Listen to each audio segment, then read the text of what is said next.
sometimes you have, haven't you? You're revved up, and I don't know how likely that is on a Monday afternoon.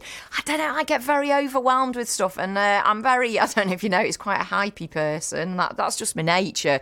But I also get a lot of anxiety, and I'm terrible. I just feed it, and I make things worse and worse and worse until we found the genius that is Rob Edwards from Life Cycle Coaching in Sandbach, who throughout the pandemic has been joining us on the afternoon show with just some pearls of wisdom. How are you, Rob? Good afternoon, Lou. I'm very well, thank you. Good to have you back. Glad you're feeling better. Oh, thank you very much. Do you know what? I'm getting a lot of friends and stuff as well. And when you're just chatting on text, I think there's a lot of anxiety in the air with all the changes that are happening. And whether that's work or going out for the first time, we're not quite there yet, are we? We're not. No, we are still in changing times. We seem to speak about this quite a lot, don't we? But the last 18 months, that impact of that pandemic has forced us all to change, hasn't it? The way we live our lives, our social lives, the workplace, loads and loads of things have changed. But change can be a really difficult topic, can't it? We're not always comfortable with it. That's the thing. My sister bought me, it's like a little plant pot, and it's got a girl on it, and she's holding a scroll so you can only see her eyes above it.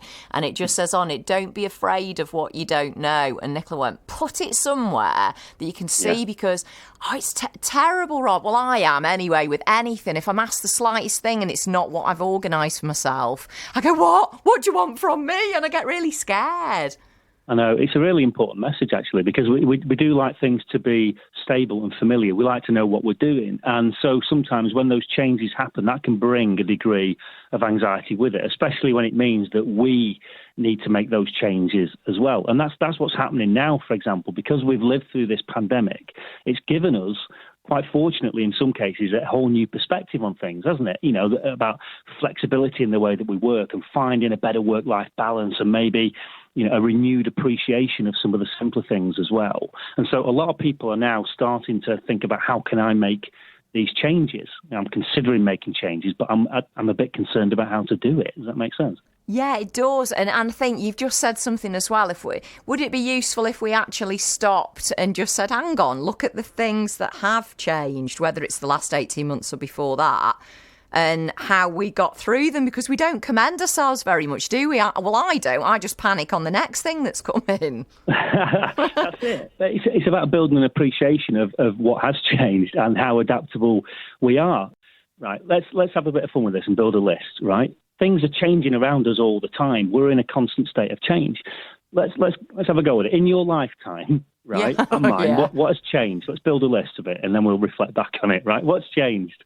Flipping heck, tons of where you live, the house I live in, the area I live in, the people I've lived with and now no longer do.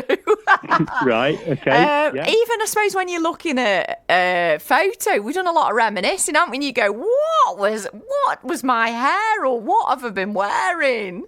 Exactly.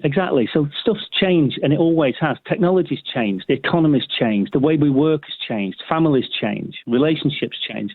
The shape of my head has changed this morning. I banged my head this morning. The shape of my head has changed. No, we weren't expecting that. I wasn't expecting that this morning. I found my head going down the stairs, so the shape of my head has changed. Right?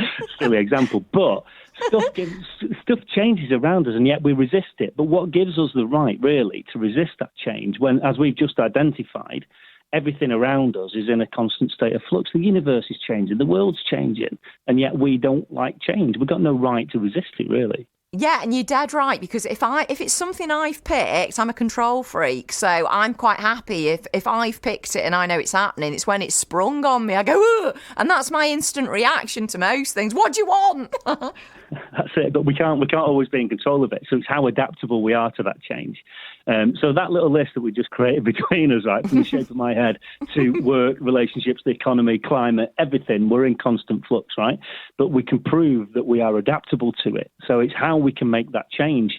So it's about listing out. People might be thinking now, I want to change my job because my employer's not representing flexibility or whatever it may well be, or, I've got a different appreciation of a different way I want to live my life.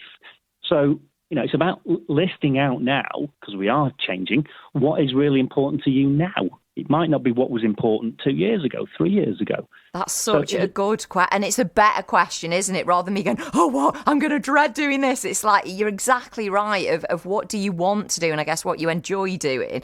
I mean, there's tons of information, isn't there? I know you've got a cracking website as well. Anyone listening that's looking at those changes or dreading something, how can we find you, Rob? You can find me, website, lifecyclecoaching.co.uk. There's tons of stuff on there. There's a new YouTube channel out as well. I'll link that from the website.